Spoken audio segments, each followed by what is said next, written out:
Dzień dobry, z tej strony Paweł Jeżowski i Maciej Kapitan Lisowski.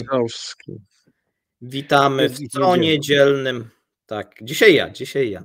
Witamy w co niedzielnym Top 10 wieści z Rosji. Dzisiaj wyjątkowo 11 punktów, będą punkty militarne. Dla Maćka przygotowałem, bo dzieje się na froncie, warto to omówić, jak wygląda sytuacja w tym momencie Ukrainy, Rosji i co tak naprawdę się wydarzyło, no bo rosyjskie media dużo czasu poświęcają olbrzymim sukcesom rosyjskich żołnierzy na froncie ukraińskim.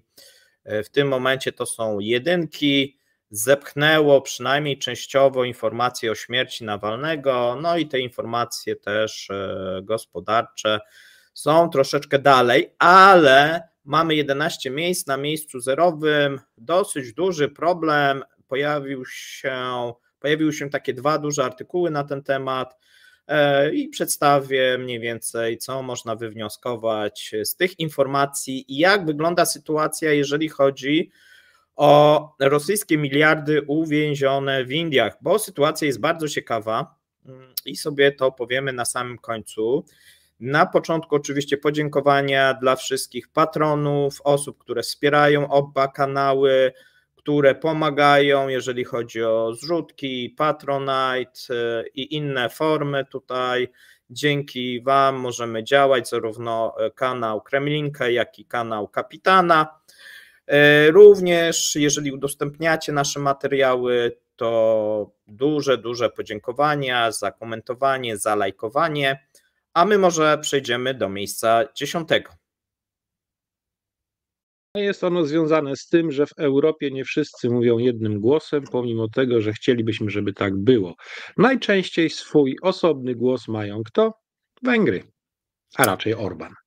Tak, Węgry w coraz większych, i tu też powiemy o Szwecji, bo mamy zapowiedź, może od tego zacznijmy, zanim przejdziemy do tego, że Budapeszt po raz kolejny zablokował 13 pakiet sankcji, to podobno Orbán został, znaczy złośliwi mówią, że został zmuszony, a ci bardziej pro-orbanowscy rzecznicy i prorosyjska prasa jest niezadowolona ogólnie z tego, że Węgry pękły i podobno mają 26 lutego w parlamencie przegłosować przyjęcie Szwecji do NATO.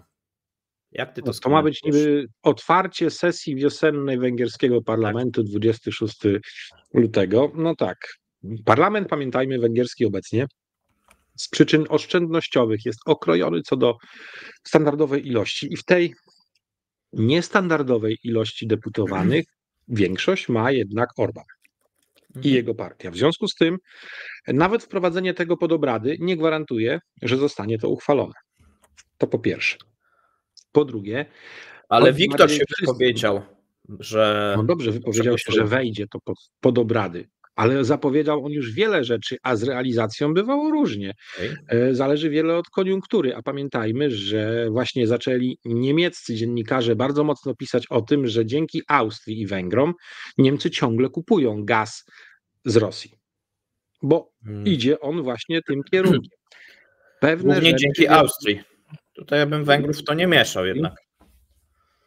No, Baumgart i tak dalej, to tak, to jest głównie Austria, ale tutaj akurat ze sobą mocno współpracują w tym zakresie, z tego co mi wiadomo, nie tylko lobbingowo, ale i coś więcej. I teraz patrząc na to, co robi Orbán, zgodził się na 50 miliardów pomocy z Unii Europejskiej dla Ukrainy w perspektywie 4 lat. Dodatkowo poszło jeszcze jakieś 5 miliardów z Unii Europejskiej na Ukrainę. Na tym w oczach swojego elektoratu oczywiście stracił, więc teraz próbuje być może trochę odzyskać w oczach tego elektoratu, stawiając się przy tym 13 pakiecie, który pewnie ostatecznie i tak przejdzie w jakiś sposób, no ale on pokazuje, no i kwestia jeszcze przyjęcia Szwecji do NATO, ale data 24 jest bardzo ważna, bo niestety obydwie strony, uważam, bardzo mocno się nastawiają na tą datę. Zarówno Rosjanie, żeby zrobić coś spektakularnego, jak i Ukraińcy, aby w jakiś spektakularny sposób przypomnieć mieszkańcom Rosji o tym, co zrobiono 2 lata temu. Więc to akurat wszystko się bardzo blisko pogrywa. 26 luty to jest bezpieczna dla Orbana data, żeby mógł wybrać, co bardziej pokazywać jako ważniejszy element. Czy sukces ukraiński, czy sukces. A jak skomentujesz następną rzecz, czyli dosyć duże demonstracje na Węgrzech, wymierzone już nie tylko w prezydenta, który ustąpił, ale w Viktora Orbana, no bo tym zapalnikiem oczywiście była ta amnestia czy ułaskawienie osoby, która dopuściła się zabronionych czynów, może nie będziemy mówić co, no bo tutaj mamy też tego YouTube'a. Zabronionych spośród tych najgorszych, powiedzmy w ten sposób. Tak, dotyczących dzieci. Natomiast no chyba to trochę takie było zapalnikiem, czyli wiesz, to spowodowało, natomiast no ludzie żądają oczywiście, żeby walczyć z inflacją. Kwestia zmian też tego kodeksu pracy na niekorzyść pracowników teraz się podnosi. No i inne rzeczy, które w międzyczasie Orbán wprowadził, które nie są, powiedzmy, korzystne. Jak ty oceniasz? Czy to będzie coś większego? Czy ta ulica i zagranica, jak się mówi, są w stanie obalić Orbána, czy też on to przeczeka? Powiem tak, niestety uważam, że przeczeka, aczkolwiek abdykacja, że tak powiem, ustąpienie z urzędu pani prezydent, o bardzo brzmiącym po polsku nazwisku notabene, to jest pierwszy sukces, jeśli chodzi o pozbycie się kogoś z establishmentu związanego z Orbánem, z topowej polityki na Węgrzech. Dotychczas nie udało się to w stosunku do nikogo. Ani żaden wotum nieufności, ani żadna presja społeczna nie przynosiły efektów. Tym razem to oburzenie było wszędzie, w pełnym przekroju społeczeństwa i ona tego posłuchała. Więc jest to pierwszy od wielu, wielu lat sukces, jeśli chodzi o usunięcie z węgierskiej polityki kogoś, kto jest jawnym stronnikiem Orbána i na kogo Orbán miał zdecydowany wpływ. Ale to jest jedna jaskółka. Dla mnie niestety to społeczeństwo ale jest mocno kontrolowane. Rzucił ją na pożarcie, można powiedzieć, no bo ona została wskazana jako ten kozioł ofiarny, ale wszystko wskazuje, że on, no takie są poszlaki, że on jak gdyby o tym wiedział. I to jest tylko właśnie taki kozioł ofiarny i tak raczej Węgrzy to odbierają, dlatego są demonstracje, tak? Czyli oni nie są usatysfakcjonowani tym, że tylko Nowak poleciała, Katalin, tylko, nie wiem czy dobrze wymawiam, bo to węgierskie, ale chcieliby, no właśnie, czego oni by oczekiwali, że Orbán ustąpi? No bo to chyba niemożliwe. Ja patrząc tylko na polski system prawny powiedziałbym, czy jest możliwe, żeby Ministerstwo Sprawiedliwości nie wiedziało, jakie zostały dokumenty złożone do Kancelarii Prezydenta celem ułaskawienia? No niemożliwe.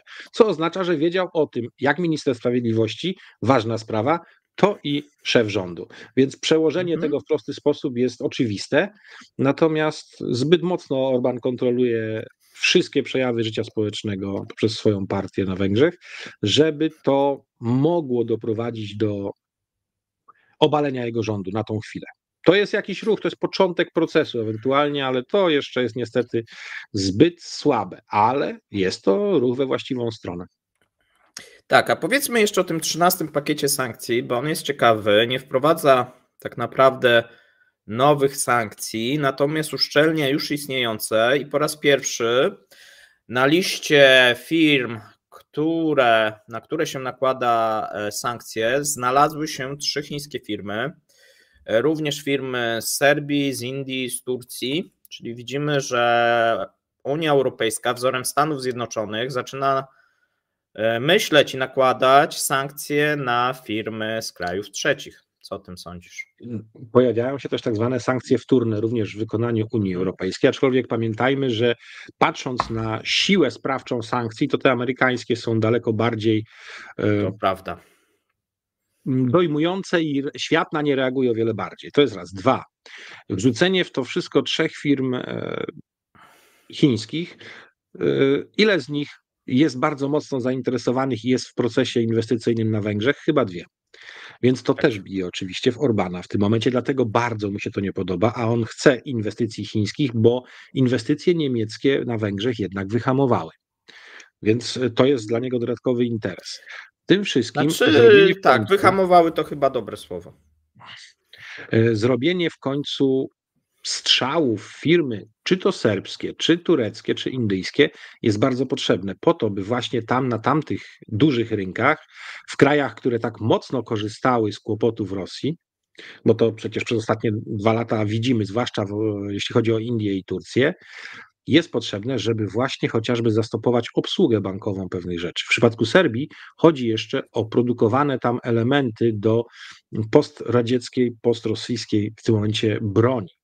I to jest dla nich bardzo wygodne. Ponadto jeszcze Serbowie, importując od dłuższego czasu uzbrojenie zaawansowane z Chin, bo na przykład są wyposażeni w pełen przekrój dronów różnego typu i możliwości z Chin, importują legalnie mnóstwo elektroniki z Chin. I to też było oczywiście przez sprzyjający Rosji kraj, jakim jest Serbia, jakby powiedzieć, pod parasolem się działo dzięki temu państwowym, można to było kierować w jakiś mądry sposób do Rosji.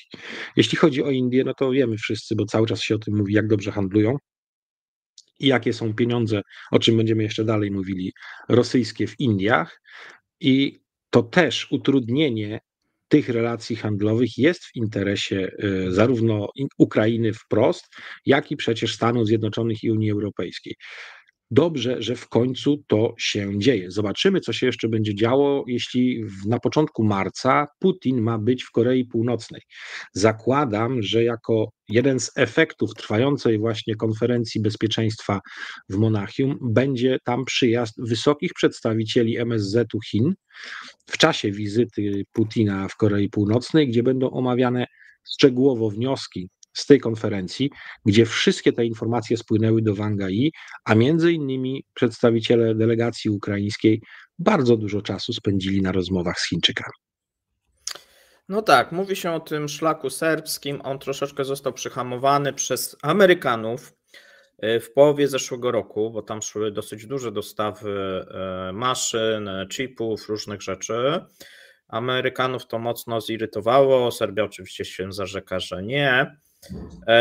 Natomiast widzimy, że te sankcje wtórne, które na przykład zostały nałożone na Turcję, na część tureckich firm, dosyć mocno też nastraszyły ten system finansowy turecki, bo o tym mówiliśmy na tygodniu, no Turcy masowo zaczynają zamykać Rosjanom konta, tym, którzy nie mają obywatelstwa tureckiego, no i blokują przepływy. Już nie tylko te dolarowe i euro, ale również przepływy, jeżeli chodzi o liry tureckie, co ciekawe, i ruble. A więc sytuacja nieciekawa, bo do tej pory ta Turcja była uważana za dosyć bezpieczny taki kraj, jeżeli chodzi o Rosjan i sprzyjający rosyjskim inwestycjom. To się w sumie w 2 miesiące zmieniło. W 2 miesiące się zmieniło, tak? Presja ma sens. I teraz troszeczkę nie wiadomo, co zrobić. Podobnie sytuacja wygląda, jeżeli chodzi o Azję Centralną. Mamy dane za 2023 rok. Wszędzie spadły przepływy i transfery do krajów Azji Centralnej, z wyjątkiem Kirgistanu. No tam jest największa dziura, no ale znowuż tam ten wolumen nie jest aż tak duży. Kirgistan jak gdyby chyba sobie najbardziej, że tak powiem, grabi z tych wszystkich krajów, no bo już kilka wzrost firm obrotów 5,5%. Zostało wpisane na listę przez Amerykanów, no ale widać, że to nie pomogło. Natomiast w przypadku pozostałych krajów, no to spowodowało zmniejszenie tych dostaw, a możemy być tego pewni, bo widzimy jak gdyby, że zmniejszył się dopływ transferów pieniężnych z Rosji, tak? To mamy spadek o 36%. Oczywiście nadal się odbywa, tak, tutaj to omijanie sankcji, natomiast jest to na mniejszą skalę, więc Turcja, tak, Azja Centralna zmniejszenie, Nie wiadomo, jak sytuacja jest z Chinami, chociaż tu też widzimy, że banki chińskie tak samo przyłączają się niejawnie do tych sankcji, bo mamy tutaj znowuż bany na firmy rosyjskie, tak, w tym systemie finansowym, bo banki się znowuż też obawiają, pomimo tego, że partia zapowiadała, że ta współpraca będzie i że odradza właśnie takie ruchy bankom, no jednak banki na ten moment przynajmniej nie słuchają się. Sytuacja podobno ma się poprawić w marcu, no natomiast zobaczymy, tak, zobaczymy jak to będzie wyglądać. A my sobie, słuchajcie, przejdziemy do kolejnego punktu, miejsca 9. Mamy tutaj informacje z Unii Europejskiej. Komisja Europejska planuje wykorzystać wpływy z zamrożonych aktywów Rosji do produkcji broni dla Ukrainy. No i wszystko wskazuje, że te pieniądze nie trafią na Ukrainę, tylko trafią do europejskich firm zbrojeniowych. Jak ty to oceniasz? I wcale mnie to nie dziwi, ponieważ zdolności produkcyjne są w tej Europie takie, żeby można było zacząć w poważnym stopniu zaspokajać potrzeby ukraińskiej machiny wojennej i będą na pewno lepiej wykorzystane niż wysłane w postaci gotówki na Ukrainę w tym momencie. Tu jestem absolutnie na tak. Niemcy się obudzili, będą budować fabrykę w Saksonii, będą budować fabrykę na Ukrainie, już to ogłosili. To już jest drugie tego typu ogłoszenie. Wcześniej ogłosili, że będą robić fabrykę czołgów na Ukrainie. Dalej się nic w tej sprawie nie wydarzyło. To jest deklaracja. To jest podobna deklaracja. A w Polsce tak? Nie mogą się inwestorzy dogadać z Ministerstwem Gospodarki w temacie, co i jak zrobić, żeby postawić w Polsce na zachodniej ścianie fabryki amunicji. Do tej amunicji jeszcze wrócimy przy miejscu bodajże 3, bo będziemy mówili o Duńczykach. Tu też zapytam Ciebie o zdanie. Natomiast na miejscu 8 musiało się znaleźć stopa bazowa Banku Centralnego Banku Rosji utrzymana na poziomie 16%. No i tak mniej więcej przewidywaliśmy, mówiliśmy, że przed wyborami ta stopa już nie zostanie zmieniona. Natomiast bardzo ciekawa zapowiedź, ponieważ jest zapowiedź, która by mogła sugerować, że przez cały 2024 rok ta stopa nie zostanie zmniejszona. No bo tutaj są duże naciski na panią prezes, żeby zmniejszać, szczególnie, że otoczenie biznesowe na świecie spada ta inflacja, no i tutaj jest oczywiście oczekiwanie, żeby w Rosji też zaczęła spadać, ale dane, no i już Putin zapowiedział, że inflacja spada w styczniu. Potem były dane Rostatu, które niestety nie potwierdziły tego, co zapowiedział. No i jest problem cały czas z tą inflacją. Rostat dwoi się i troi, firmy też. Natomiast tak wysokie stopy bardzo szkodzą rosyjskiej gospodarce.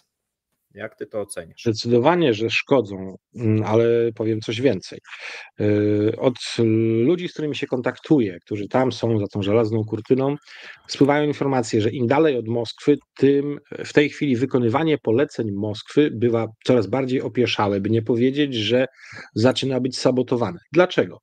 Jeden z czynników proinflacyjnych w tamtych odległych rejonach Głubinki to jest kompletne wyrwanie stamtąd wszystkich możliwych kierowców, co powoduje, że potężny wzrost kosztów transportu, rzadziej przybywają towary, jak jest ich mniej dostępnych, to automatycznie to jest dodatkowy bodziec proinflacyjny w tamtych rejonach. Jako że pracuje tam większość w firmach związanych z jakimś tam wydobyciem, przede wszystkim właśnie węglowodorów i tym podobnych, no to jeżeli taki Gazprom ma problemy finansowe i nie wypłaca od jakiegoś czasu pensji w takiej na przykład Jakucji, to nie mają z czego żyć, a jeszcze to wszystko, to zniknięcie kierowców powoduje, że towary są jeszcze droższe, więc lokalni że tak powiem, gubernatorzy oraz administracja wojskowa ma coraz większe problemy z egzekwowaniem pewnych działań, na przykład takich jak działania mobilizacyjne. Są z tym coraz większe problemy i presja inflacyjna jest coraz większa. Więc utrzymanie na tym poziomie to jest tych stóp procentowych, to jest po prostu zabieg odgórny, bo tak jest trzeba, żeby nie więcej, że nie jest gorzej. Tymczasem to nie odpowiada, według tych informacji, jakie mam, realiom głubinki, gdzie ta inflacja z tych czynników, które powiedziałem, które normalnie nie występują w gospodarce w takim stopniu, jest jeszcze większa. I tu jest problem poważniejszy i coś z tym musi Moskwa zrobić. Więc to utrzymywanie tych sztucznych w tym momencie, uważam, poziomów oprocentowania i tak nic nie da. No tak. Słuchaj, teraz przejdziemy do miejsca 7.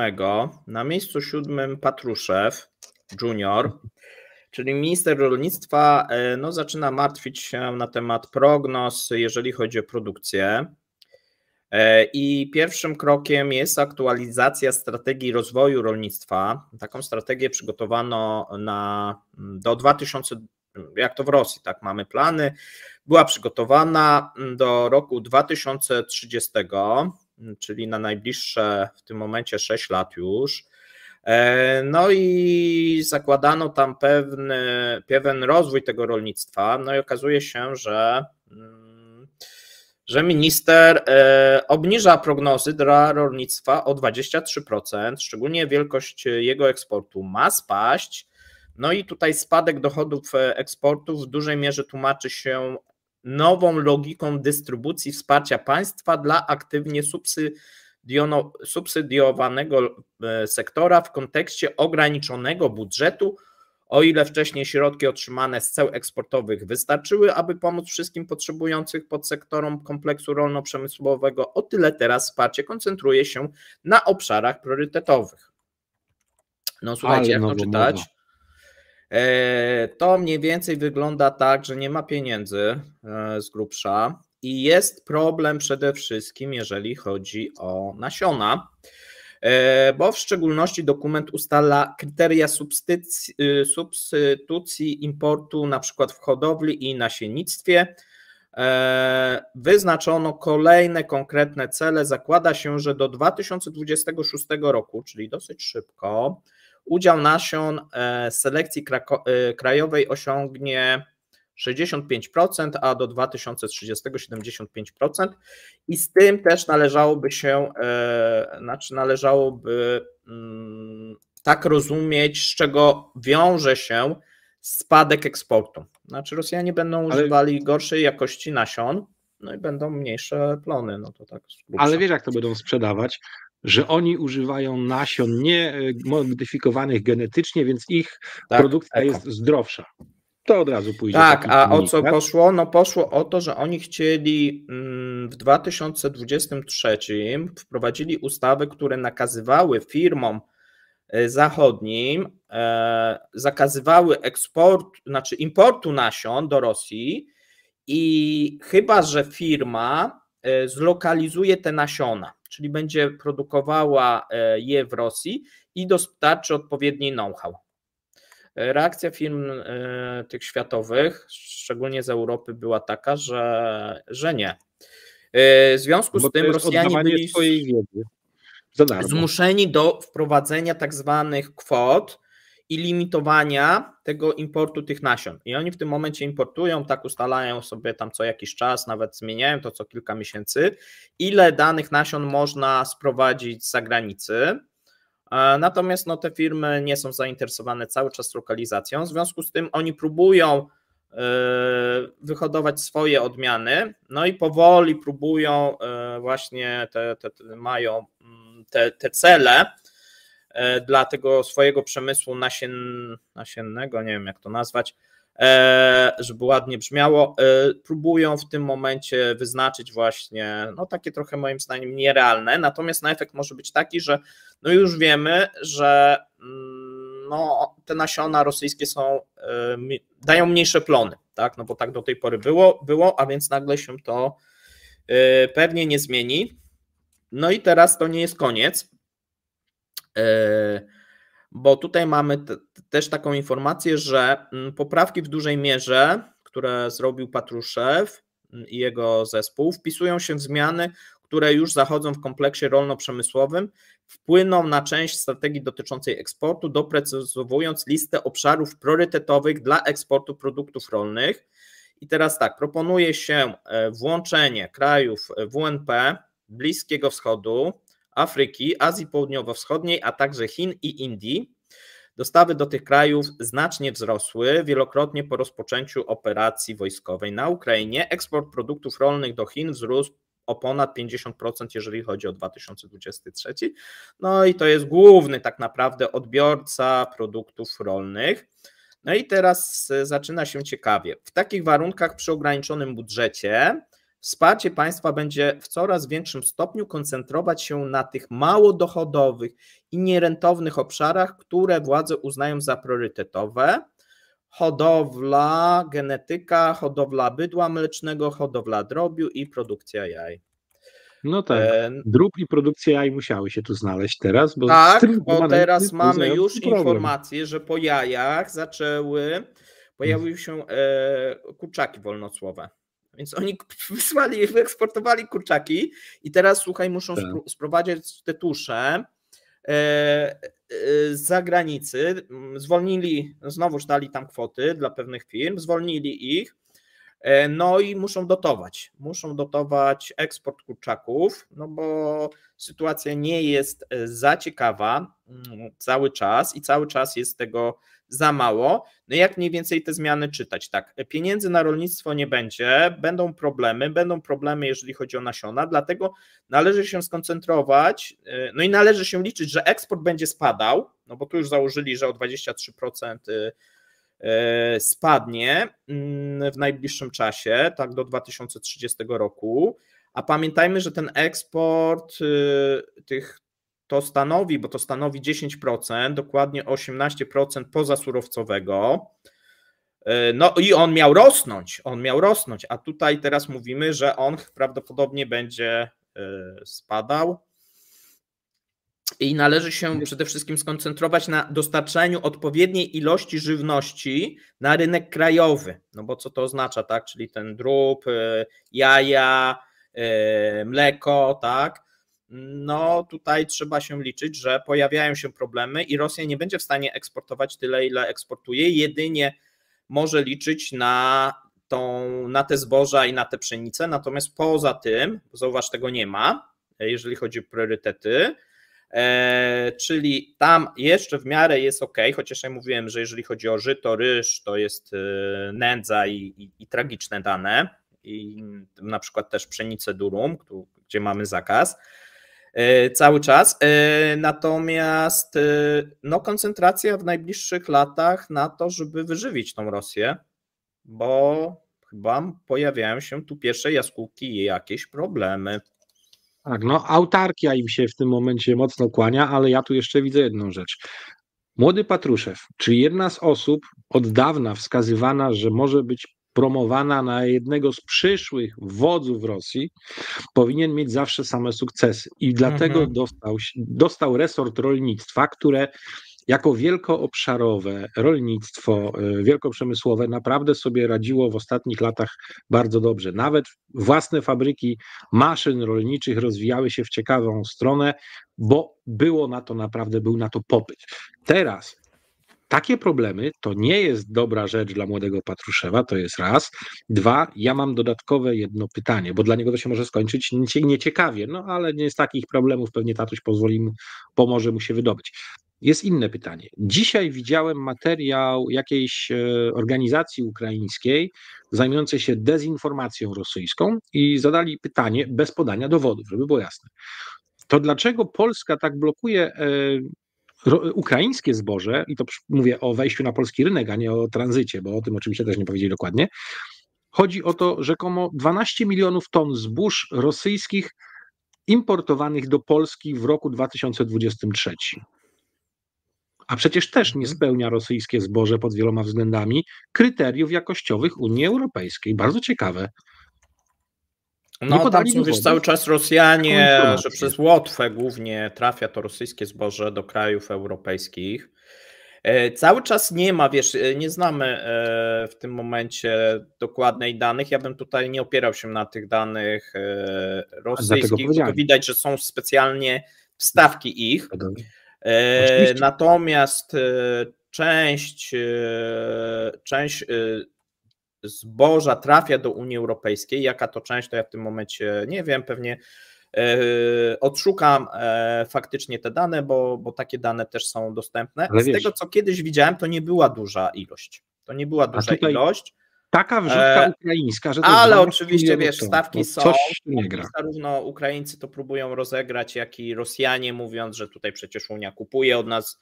I tak samo to jest taka stawka jak z LNG, tak? Ostatnio, że Unia kupuje dużo LNG czy dużo gazu i tam podają za 30 miliardów, nie? A potem się okazuje, że spadek jest 5-krotny w stosunku do zeszłego roku i o tym już na przykład nie wspominają. Ale to nie przeszkadza, wiesz, domorosłym takim twitterowiczom to podbijać i się tam emocjonować, że tutaj Unia cały czas pomaga Rosji i nie zmniejsza tego. No to właśnie, trafiliśmy jeszcze teraz dodatkowy temat. Amerykański Departament Stanu ogłosił, że według ich estymacji Rosja dotychczas na wojnę straciła 211 miliardów dolarów z groszami, tak? To Pentagon ogłosił. I według mnie tam są spore niedoszacowania, chociażby z tytułu spadku dochodów na eksporcie gazu. Ale nie, oni tylko podali, wiesz co, ile właśnie, oni wydali koszty wojskowe, tak? Plus jeszcze ale tego 10 miliardów na eksporcie broni. Broni, tak. Tak, to są tylko koszty i to też na Ukrainie, to oni powiedzieli, że to tylko związane z konfliktem, nie liczą tych kosztów utrzymania pozostałej części, wiesz, tego całego systemu bezpieczeństwa. Jakbyśmy teraz to uzupełnili o utracone korzyści, utracone dochody i tak dalej, to bez 400 miliardów to uważam, że to na pewno nie ma co liczyć nawet. Jakbyśmy się pokusili o taką estymację, byłoby dużo, dużo większa, więc ja napisałem w komentarzu, że to jeszcze nie jest wszystko, co powinno być uwzględnione, że to jest tylko czysto militarne podejście do zagadnienia. Tak, my robiliśmy taki program właśnie dotyczący planu Marshalla dla właśnie, że ta pomoc jest gdzieś porównywalna dla Ukrainy wielkościowo albo już przewyższyła, ale w przypadku Rosji no to jest kilkukrotnie utrata takich sum, tak, no bo to faktycznie liczymy. Zresztą widzimy, tak, Fundusz Dobrobytu Narodowego spustoszony, jeżeli chodzi o część płynną. Ostatnie pieniądze właśnie zostały pewnie wydane w zeszłym miesiącu albo w tym miesiącu i tam zaczyna się problem, troszeczkę ratuje w tym momencie cena ropy naftowej, bo jest szansa, że być może jakieś wpływy będą i będzie można przynajmniej część odbudować, no ale sytuacja jest nieciekawa, szczególnie, że w lutym, tutaj akurat w tym zestawieniu nie mam, zaczęły się dosyć duże zaliczki dla przemysłu obronnego. One nie były wypłacane w styczniu, bo w styczniu okazało się, że było rozliczenie jeszcze zeszłego roku, a według tego rozliczenia część jak gdyby tych pieniędzy poszła w lutym, no i teraz widzimy, że w lutym Rosjanie, rząd wydaje 2 razy więcej niż w 2023, który był rekordowy. Tak, bo styczeń był rekordowy, luty był rekordowy, potem oni przynajmniej w Excelu sobie tam przystopowali, natomiast teraz jeżeli chodzi o cash flow widzimy, że wydatki są znowuż rekordowe, no i dwukrotnie wyższe od tych już rekordowych. No wojna kosztuje, no co by tutaj dużo nie mówić, a Rosjanie chcą tą wojnę według nich wygrać, dlatego te wydatki cały czas są zwiększane już, można powiedzieć, powoli przewyższają możliwości rosyjskiego budżetu. No i stąd też takie właśnie trudna sytuacja ministra rolnictwa, tak, no bo on na jakieś dotacje po prostu nie ma.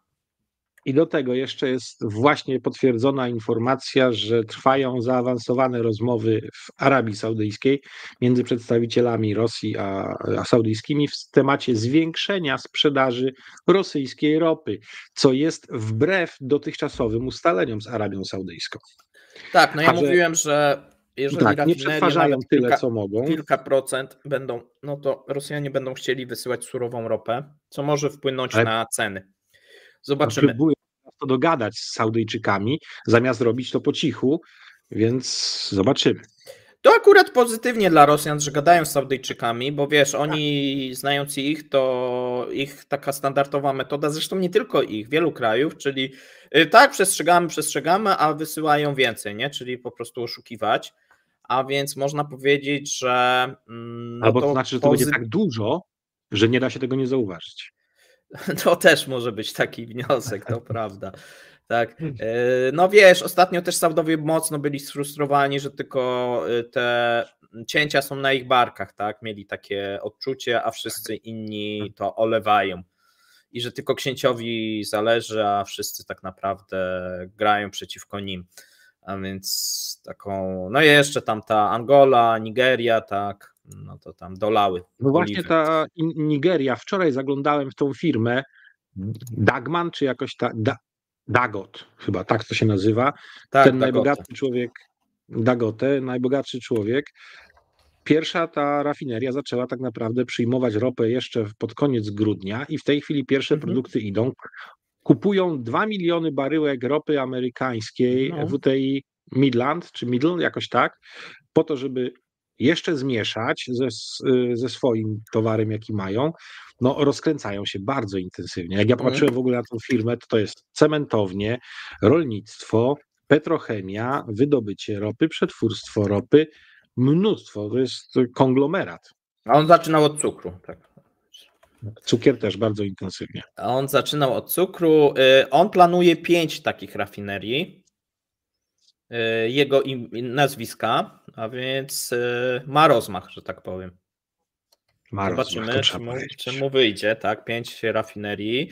No, ale no, są takie możliwości, jeżeli chodzi o tutaj i Nigerię i Angolę, no bo ja chcę pozyskiwać właśnie też ropę z Angolii i tak dalej. Zobaczymy, no na razie jest uruchomiona bardzo jedna duża, co już zaczyna w tej części zmieniać sytuację, tak, no i wpływać ogólnie, jeżeli nie wiem, kto to będzie, budował, bo wiesz, bo ogólnie na świecie brakuje nowych inwestycji i on jak gdyby wchodzi w pewną taką niszę, bo Amerykanie tam te, wiesz, eko, Europa też eko, przecież ropa nie jest przyszłościowa, będziemy wszystko mieli green.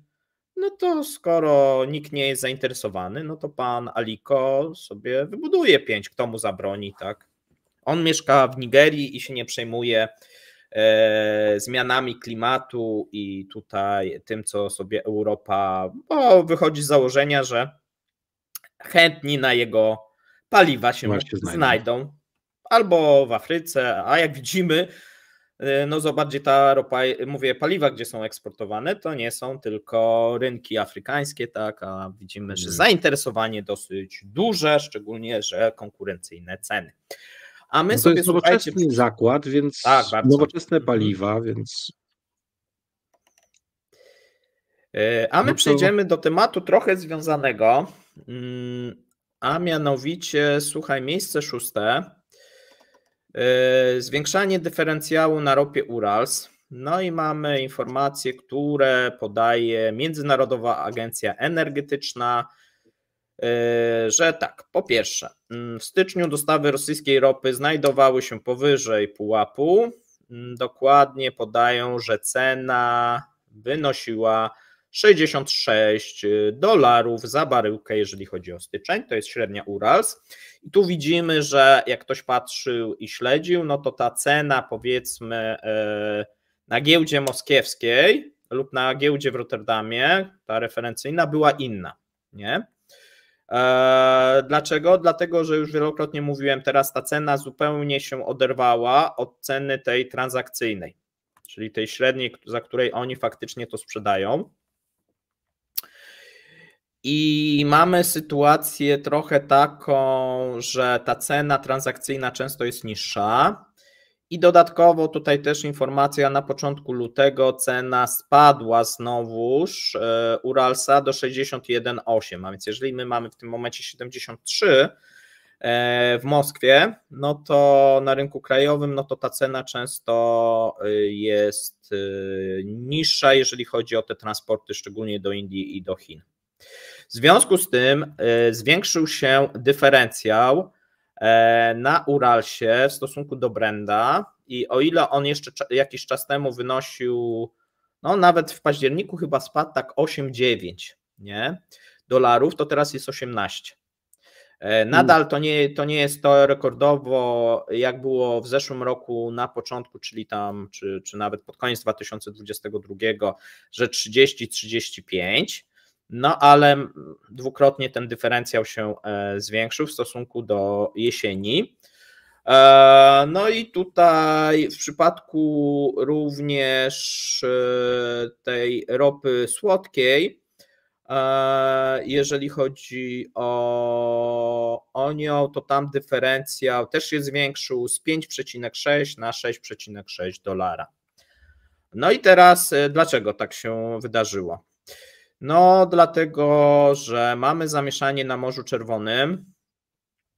No i w związku z tym zamieszaniem na Morzu Czerwonym frakt, to o tym mówiliśmy wielokrotnie, się zwiększył.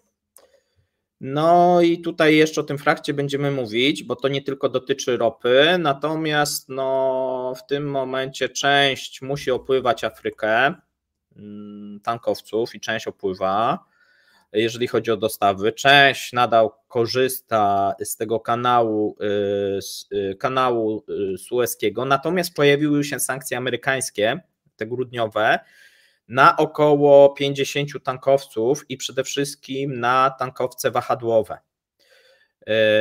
co spowodowało, że zaburzyło biznes prania tej ropy i uderzyło w ten taki szary rynek, bo bardzo często wyglądało to tak, że te tankowce płynęły w któreś miejsce albo do Zatoki, albo za Gibraltar, tam przeładowywały na te duże jednostki i te duże jednostki już płynęły sobie do Indii czy do Chin, ponieważ Rosjanie dysponują tak zwaną flotą cienia, natomiast są to małe lub średnie jednostki, no, które są mniej odporne na warunki atmosferyczne, no i są mniejsze.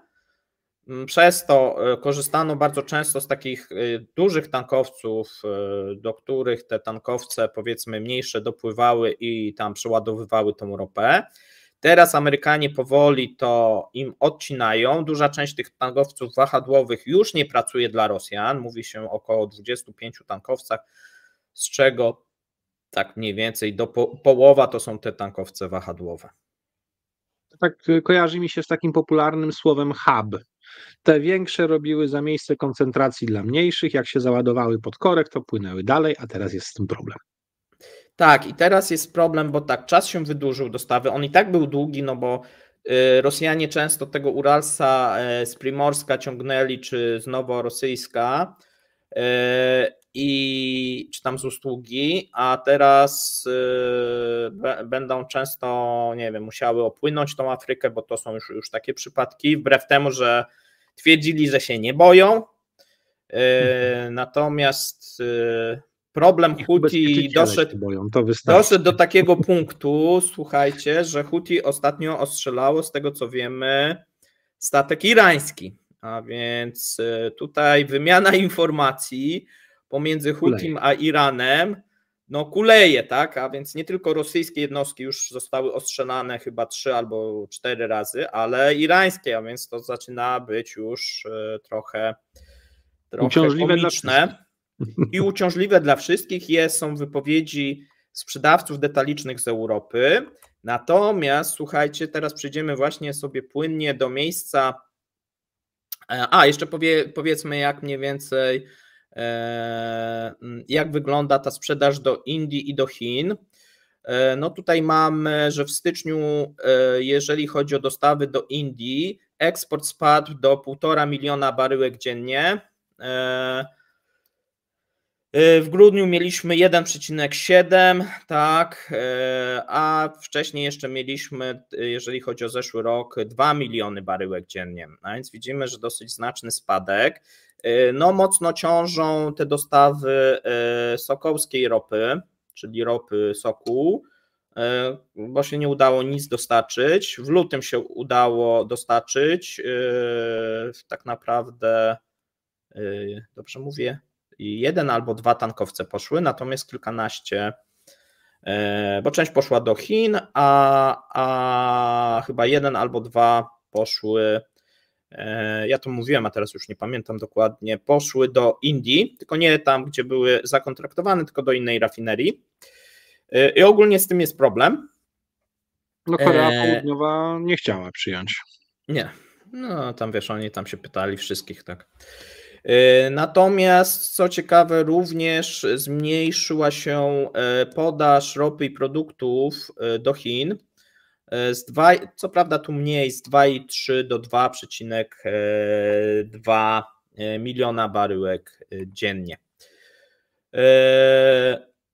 No tutaj nie wiemy do końca, jak tam wygląda ta część szarych, natomiast tak jak mówię, Amerykanie będą w tym momencie, ponieważ nie ma tych wahadłowych, no to będzie mniej. Natomiast do gry wchodzi Turcja dosyć mocno, ponieważ Turcja zwiększyła zakupy z Rosji, no i to wynika z tej premii geograficznej, no bo z tego noworosyjska to Turcy tam daleko nie mają. No i w styczniu 500 000 ton, a więc to już zaczyna być odczuwalne, no i pomogło Rosji, jeżeli chodzi o te kierunki. No ale nie uratowało przed spadkiem tego dyferencjału. A powiedzmy jeszcze jedno, ten dyferencjał jest ważny przy obliczaniu opłat podatkowych tak.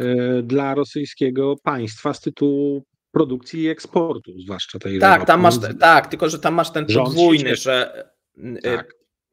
Tam masz podwójny, bo jak ropa Urals jest za tania, to oni wtedy biorą tego Brenta do obliczeń. Nie? No ale co do zasady, jest to ważne w rozliczeniach podatkowych w Rosji i jest to teraz lepsze dla rządu. Czy to jest lepsze dla rządu? Nie, to nie jest lepsze dla rządu. Dlaczego lepsze dla rządu? Zgarną więcej? Zgarną mniej. Opłat? Mniej? Mniej. Przy $18? Mniej, bo tam chyba cały czas jest Brent ustalony na 20. Chyba że. Sprawdzić. Czy formułę zaktualizowali, może tak. Bo oni aktualizowali na jesieni tą formułę, tak? Musiałbym sprawdzić obecną formułę, jaka jest. Okej, przechodzimy do punktu 5. Punkt 5, słuchajcie, duży problem, jeżeli chodzi o Chiny. Czas dostaw z Azji do Europy wydłużył się od 10 do 15 dni z powodu sytuacji na Morzu Czerwonym.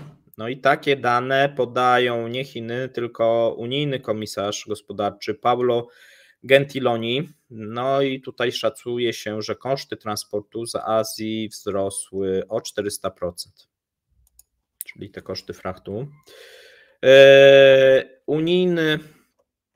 Unijny komisarz ma nadzieję, bo tutaj są takie obawy, że może to doprowadzić do wzrostu inflacji w Unii Europejskiej, jeżeli te zakłócenia będą dalej występować. No przypomnijmy, że sytuacja trwa od grudnia, tak, mamy grudzień, styczeń, luty. No i teraz w sumie wszyscy są bezradni. Chiny próbowały coś zdziałać, zostały odesłane z Iranu z kwitkiem. W sumie ten konflikt, no nie wiem komu jest na rękę, no chyba Stanom Zjednoczonym wbrew pozorom. No tak, bo Chiny zarabiają. Bo oni przynajmniej gospodarczo nie tracą. Europie grozi właśnie ten wzrost inflacji. Ale nie Stanom, tylko Europie. Tak, sprzedawcy detaliczni, czyli ci, którzy kupują hurtowo z Chin, są bardzo niezadowoleni. No grozi takim, no można powiedzieć, dekaplingiem, no bo teraz trzeba szukać nowych dostawców gdzieś z jakichś bliższych miejsc, a w związku z tym być może produkty wtedy będą droższe niż te produkty chińskie.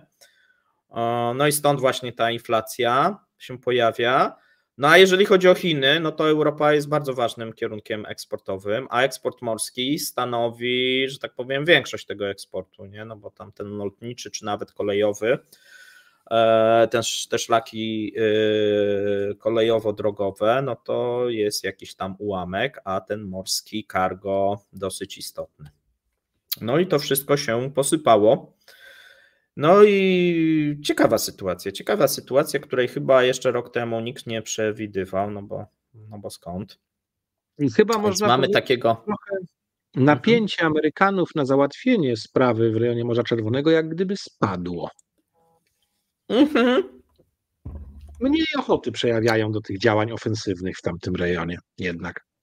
Ostrzelali raz, drugi, chyba trzeci, piąty i w sumie Tak jak zresztą wszyscy analitycy przewidywali, że to nic nie da. Znaczy, coś tam da, ale diametralnie sytuacji nie zmieni, no bo nie są w stanie bez inwazji lądowej tych bojówek unieszkodliwić trwale, wyeliminować.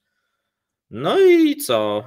Izrael też się nie przejmuje. Egipt grozi wojną, ale też jest trochę... Chyba Egipt jest takim też mocnym przegranym, no bo w styczniu spadki z kanału 50%, a w lutym chyba jeszcze więcej. Tak się zapowiada. To są konkretne miliardy dla ich budżetu. A budżet nie miał się dobrze. Tam oni mieli ten układ z Międzynarodowym Funduszem. Mieli zdewaluować tego swojego funta, no i to będzie jeszcze bardziej osłabiać ich walutę. No nie za ciekawa sytuacja. No i Izrael, i rząd, który cały czas nie robi sobie nic z tego otoczenia arabskiego. No nie wiem, zobaczymy, w którym momencie to będzie. Są oczywiście następne plany pokojowe dla regionu. Natomiast no, na tym całym jak gdyby konflikcie traci i Europa, i Rosja, a największym oczywiście tym takim dużym przegranym oprócz Egiptu, no to są Chiny. Dla przypomnienia i domknięcia klamry o stratach chińskich, obniżenie o 30% przepustowości kanału panamskiego powoduje, że tak, z tamtej strony też mają mniej możliwego towaru, jaki mogą wysłać, zwłaszcza do Stanów Zjednoczonych, więc i tu dupa zbita, i tu. Tak, miejsce czwarte, słuchajcie, mamy dane Rostatu, 500 000 Rosjan mniej w 2023, nie uwzględniając specjalnej operacji wojskowej. No bo Rostat ma zakaz dane są niejawne.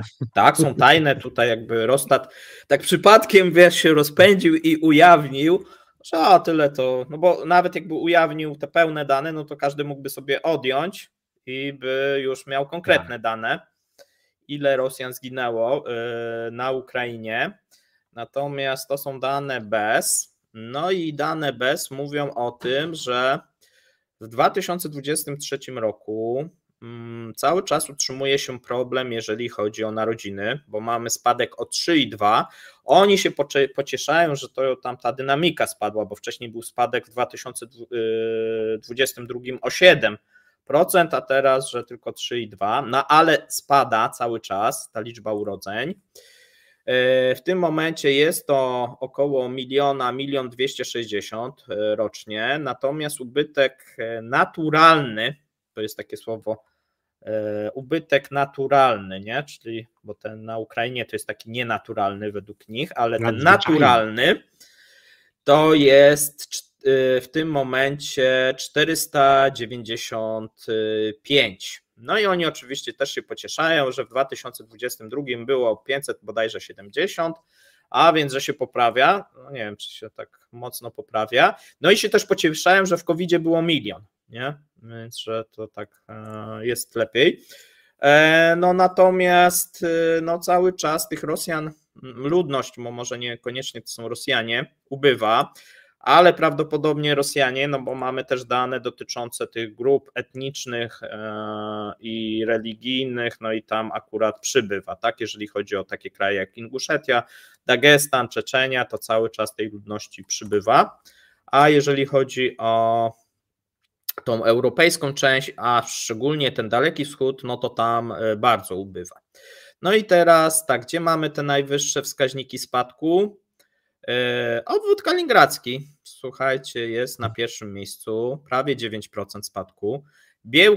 Białgorodzki następny, smoleński, sachaliński, no i to są spadki około 8%.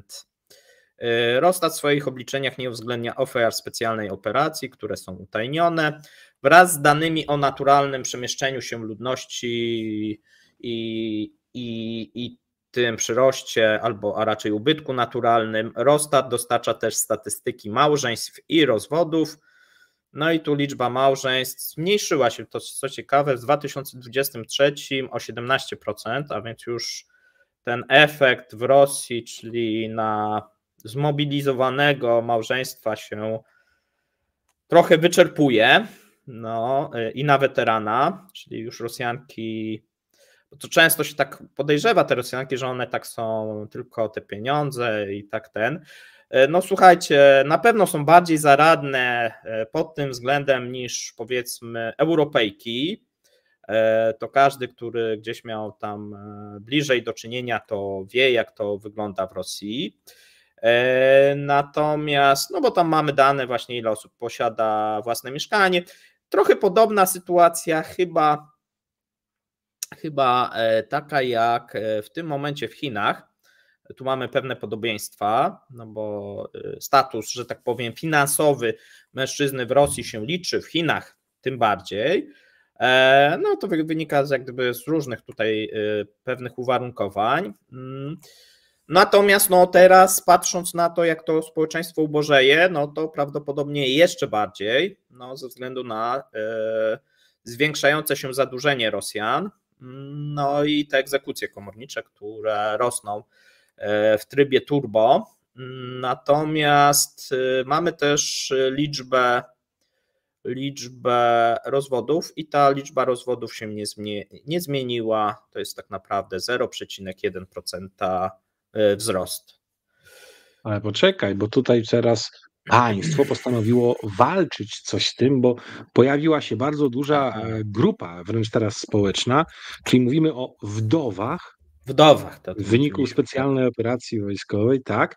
No i oni postanowili zrobić coś, żeby łączyć tych weteranów operacji wojennej z tymi wdowami, żeby zrobić specjalny, i to za pełną chyba identyfikacją każdego uczestnika tego portalu, takowy portal. Państwo się troszczy. Chce znaleźć drugie połóweczki. Tak, połóweczki, tak. No ale masz ten pomysł taki nazistowski, no bo to było chyba... Lebensborn? Nie, nazistowski pomysł cywilnych żon. To w Rzeszy też chyba funkcjonowało, czyli chodzi o to mówiliśmy na Kremlince, tak, tutaj słuchacze to pamiętają, mówiliśmy też w Jaruski, no masz możliwość zgłoszenia się, że jesteś tak zwaną cywilną żoną. Jeżeli na przykład twój cywilny mąż, znaczy bez ślubu, chodzi o to, że żyjesz tutaj z mężczyzną bez ślubu, no i na przykład posiadasz dzieci lub też nie, ale możesz udowodnić, że przed wyjazdem na specjalną operację się żyło, to możesz do sądu się udać i zgłosić się o status tak zwanej cywilnej żony i wtedy dzieci na przykład lub ty masz tam takie same prawa jak normalna żona. No, ciekawe. No, ale też słyszałem, że można w tej chwili cywilnie zawrzeć związek małżeński z kimś, kto niestety już głowę stracił na operacji wojskowej, no, jako tak. niedźwiedzie wrócił, po to, żeby właśnie można było korzystać z benefitów przysługujących weteranowi takiej operacji. Czyli to w ten sposób zostało zginął i teraz zgłasza się pani, no i mówi, że on ten, co zginął, to ja jestem jego żoną, taką cywilną i mi się tamten należy te wszystkie benefity, tudzież dzieciom, no bo jak są dzieci, no to tam na dzieci, ale opiekunka i tak dalej. No i tam oczywiście rosyjska prasa miała też używanie, no bo wiesz, bo to tak zaczyna się, zgłosi się 3 na przykład, nie? Tak. I każda powie, że ona, no to wiesz, podobno sądy mają, jak masz dzieci, no na przykład jakieś badanie DNA, że to twoje, no to spoko, nie? Rachunki za prąd trzeba przedstawiać, wiesz, no jakieś, że się żyło. Na przykład sąsiedzi mogą powiedzieć, tak, ta pani tutaj mieszkała z tym panem, nie? A więc, no słuchaj, ból głowy dla tych sędziów niesamowity, no bo to wszystko jest fajnie, jak jest jakaś prosta, tak, czyli wiesz, mają dziecko, badanie jeszcze DNA, plus jakieś rachunki, jeszcze nie wiem, tam sąsiedzi też potwierdzają, no i wtedy sprawa prosta. Wiesz, no ale mogą być takie przypadki, że 2 się zgłoszą, no i teraz jak to, albo na przykład, że z 2 ma dzieci, No i co? Która? Czy po połowie? No wiesz, to zaczynają być Właśnie. takie corner case'y, które trudne są, a co się stanie, jak się odnajdzie? Bo wtedy oni uznają, że to małżeństwo jak gdyby było i co ona ma teraz zwrócić, a on co, ma się rozwieść z nią? No bo... Jeszcze bigamię może dostać jako zarzut. Tak, nie? Więc wiesz, no tutaj takie prawne różnego rodzaju problemy, a więc my to bardziej w Jaruskiej opowiadaliśmy o tym, natomiast no problem mi się jest to jeszcze kojarzy? prawdziwy. Słuchaj, każdego roku w okolicy walentynek pojawia się zazwyczaj takie zdjęcie, mem z tablicą wystawioną przed knajpą i tam jest napisane: walentynki, dwukropek. Przyjdziesz z żoną, rabat 5%. Przyjdziesz z dziewczyną, rabat 10%. Przyjdziesz z obiema, my stawiamy. Bo tak się może zdarzyć. No właśnie. Słuchajcie, miejsce trzecie. Mamy wypowiedź premiera Danii, Frederiksena, który powiedział na konferencji bezpieczeństwa, że kraj przekazuje całą swoją artylerię, tudzież przekazał, bo tutaj są różne informacje, Ukrainie. No i tak donosi duńska gazeta. Zdaniem premiera kraje Unii Europejskiej, no to jest kolejny, który twierdzi, że za mało inni robią, ale być może Dania faktycznie tutaj więcej, to zaraz to skonfrontujemy. Ponieważ powiedział, że premier powiedział, że Unia Europejska nie robi wystarczająco dużo dla Kijowa. Mówi, że po stronie duńskiej przekazaliśmy całą naszą artylerię. Przykro mi to mówić, przyjaciele, ale w Europie wciąż jest dużo amunicji. Wezwał do dostarczenia Ukrainie zaopatrzenia wojskowego w drugą rocznicę rozpoczęcia specjalnej operacji. No i tutaj była mowa o amunicji, artylerii, rakietach dalekiego zasięgu, dronach, myśliwcach F-16. Oj, dużo tego. I tutaj to też trzeba od razu powiedzieć. pani, bo to jest pani, tak, pani premier podkreśliła, że w perspektywie krótkoterminowej Unia Europejska powinna dać Ukrainie to, czego ona potrzebuje, a w dłuższej perspektywie przyjąć do Unii Europejskiej i NATO. Więc tak, Dania nigdy dużym krajem europejskim nie była, dużym krajem natowskim też nie, więc jej armia też nigdy nie była. Nie jest cały czas, bo się tam nic nie zmieniło. Dobrze, nie jest. I teraz tak, kiedyś za czasów zimnej wojny te siły zbrojne miała rozbudowane. Obecnie w dużej mierze są one połączone funkcjonalnie z armią niemiecką. Więc to już mówi o tym, że skoro byli niezbyt duzi, a teraz są jeszcze mniejsi. Trochę sprzętu im pozostawało i to, co ona powiedziała, że przekazali całą artylerię, to trzeba uszczegółowić. Chodziło o wszystkie nowoczesne armatochaubice Cezar francuskiej produkcji, które wylądowały rzeczywiście na Ukrainie. To, co teraz jeszcze mogą, bo znaleźli gdzieś, to mówimy o jakichś kilkunastu sztukach amerykańskich armatochaubic M109 w wersji DK i trochę jeszcze starszych haubic M101, pamiętających de facto końcówkę II wojny światowej. I to jak najbardziej też chcą dać i wzywają do tego, żeby cały zapas amunicji do tego rzeczywiście przekazać, bo i tak nie mają w tej chwili artylerii Duńczycy, więc dla nich to jest rzecz normalna. Ale poczekaj, oni zupełnie teraz pozbyli się artylerii? Nic nie mają swojego? Artylerii tego typu 155 mm nie mają wcale. Mają moździerze w piechocie. I tak, do tego wszystkiego oni czynnie uczestniczyli w różnych zrzutkach wspólnie, na przykład z Holendrami, kupując sprzęt, remontując, dorzucali się do tego i ten sprzęt trafiał na Ukrainę, więc robili więcej niż ten ich stan armii sugerowałby. Więc tu nie można mieć do nich zarzutu. I jest to dobry przykład tego, jak można wspierać, nie mając nawet zbyt dużo towaru, którym by można było wesprzeć. Ale tu trzeba właśnie wyczytać do końca jej wypowiedź, czego to się tyczy. Kolejna ważna bardzo rzecz to będą te właśnie samoloty F-16, które trafią.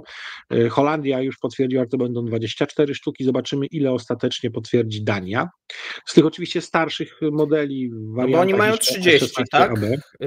Tych F-16 Duńczycy. Tak, tylko ile z tego będą chcieli dać? No ale zobaczymy. Przecież chyba, że wszystko znowuż dadzą, to nie wiem.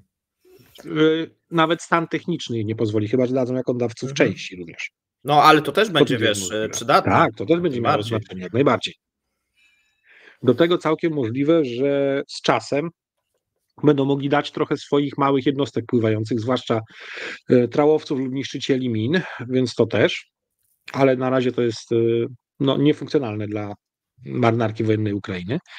Więc apel jest ciekawy. Ciekawsze znacząco jest to mówienie o amunicji 155 i 105 mm de facto, ponieważ wynika z danych, jakie mam, czy to ja, czy Marek Meissner, że w chwili obecnej, biorąc pod uwagę to, co Rosja robi, jak Rosja robi, to dlatego Europa nie da 1 000 000 sztuk amunicji Ukrainie, wyprodukowanej, która miała być do końca marca tego roku przerzucona na Ukrainę, tylko 600 000 około, ponieważ osiągnięto tak niskie poziomy rezerw strategicznych amunicji w czołowych krajach europejskich NATO, że niestety trzeba odbudowywać ten potencjał podstawowy, żeby chociaż na 3 tygodnie naliczenia pokojowego mieć amunicję.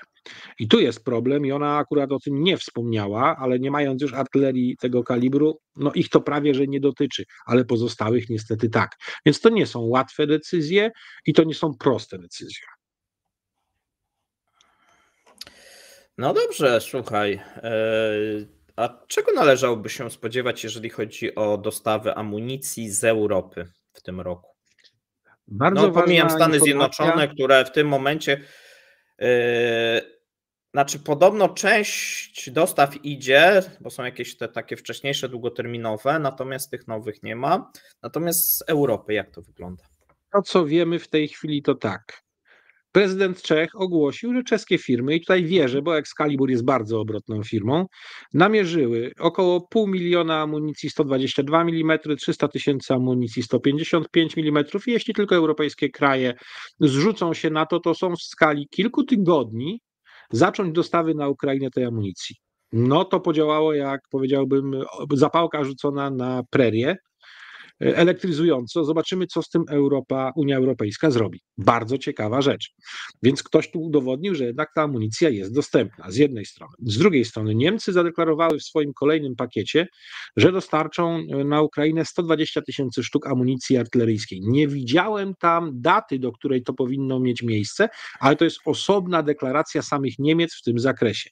A teraz stopniowo narastające zdolności produkcyjne na terenie Unii Europejskiej to już jest około 1 000 000 sztuk w skali roku pocisków artyleryjskich tych kalibrów 155, łącznie z Polską licząc, i jeżeli dalej przyjmiemy, że co najmniej 40% z tego będzie zatrzymywane na odbudowę zapasów strategicznych krajów NATO w Europie, to i tak około 600 000 w perspektywie kolejnych, tu bym zaryzykował około 10 miesięcy, byłoby możliwe. Znowu, i bez Amerykanów domykających to kolejnym 1 000 000 będzie trudno.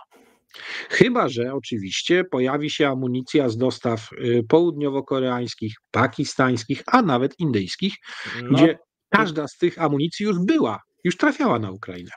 Tu mówi się o południowej Korei, natomiast ja mam pytanie o Finlandię, bo oni zapowiedzieli w 2024 zwiększenie produkcji 155, ja nie wiem, właśnie nie znam się na tym, 5,5 raza, takie zapowiedzi. Nie widziałem tych danych, natomiast obecnie norweskie Nammo pracuje na 3 zmiany, uruchomili pracę, więc oni w tym momencie na maksymalnym obłożeniu, a jeszcze się rozbudowują. Firmy w ogóle skandynawskie branży zbrojeniowej w tej chwili inwestują bardzo duże pieniądze w rozbudowę swoich zdolności produkcyjnych. Plus to samo Niemcy, umowa, o której wspomniałeś, w Niemczech kolejna fabryka, plus chcą stawiać na Ukrainie obiecana, tak. I w Polsce są co najmniej 2 grupy inwestorów zagranicznych, które chcą postawić, każda co najmniej po jednej, a jedna co najmniej 2 fabryki.